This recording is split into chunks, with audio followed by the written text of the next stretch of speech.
Let's mic day special. नमस्कार, let's mic में आपका स्वागत है। डे स्पेशल के साथ मैं राखी जैन। 17 मार्च 2019 भारतीय राजनीति में ये दिन एक ऐसे नेता की विदाई के रूप में याद किया जाता है जिसने सत्ता में रहते हुए भी सादगी और ईमानदारी की एक अनोखी मिसाल कायम की। इसी दिन गोवा के मुख्यमंत्री और देश के पूर्व रक्षा मंत्री मनोहर पर्रिकर का निधन हो गया था। लंबे समय तक कैंसर से जूझने के बाद उन्होंने 63 वर्ष की उम्र में अंतिम सांस ली।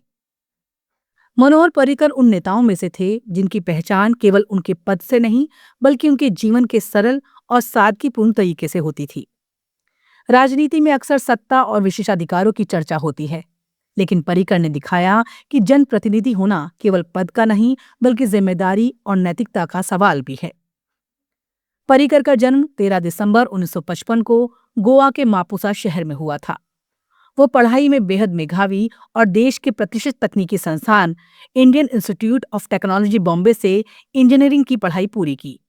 उस दौर में आईआईटी से पढ़ाई करना बड़ी उपलब्धि मानी जाती थी। उनके सामने कॉर्पोरेट क्षेत्र में शानदार करियर के कई अवसर भी थे, लेकिन उन्होंने एक अलग रास्ता चुना, सार्वजनिक जीवन और राजनीति का रास्ता। पर्रिकर ने अपने राजनीतिक जीवन की शुरुआत गोवा की स्थानीय राजनीति से की।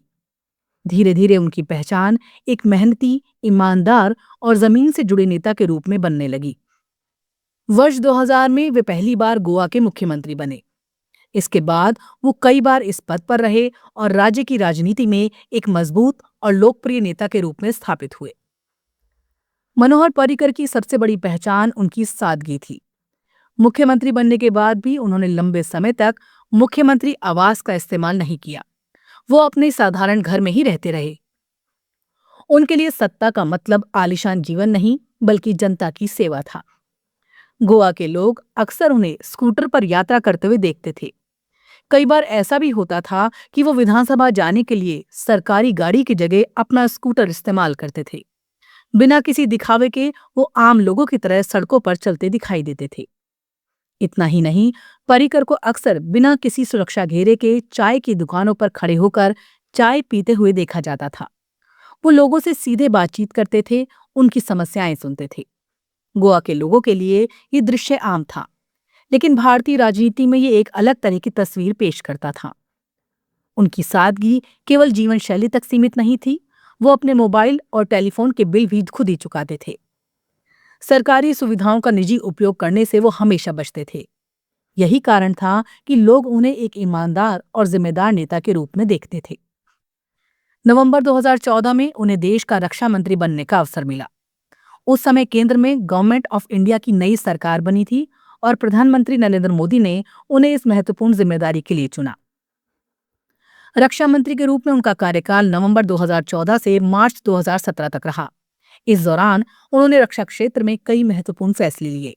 रक्षा खरीद प्रक्रिया को सरल बनाने और सेना के आधुनिकीकरण पर उन्होंने विशेष ध्यान दिया। दिलचस्प बात यह थी कि रक्षा मंत्री बनने के बाद भी उनकी सादगी में कोई बदलाव नहीं आया। वो अक्सर हवाई यात्रा के दौरान इकोनॉमी क्लास में सफर करते थे। कई लोगों को ये देखकर आश्चर्य होता था कि देश का रक्षा मंत्री भी इतने साधारण तरीके से यात्रा कर सकता है।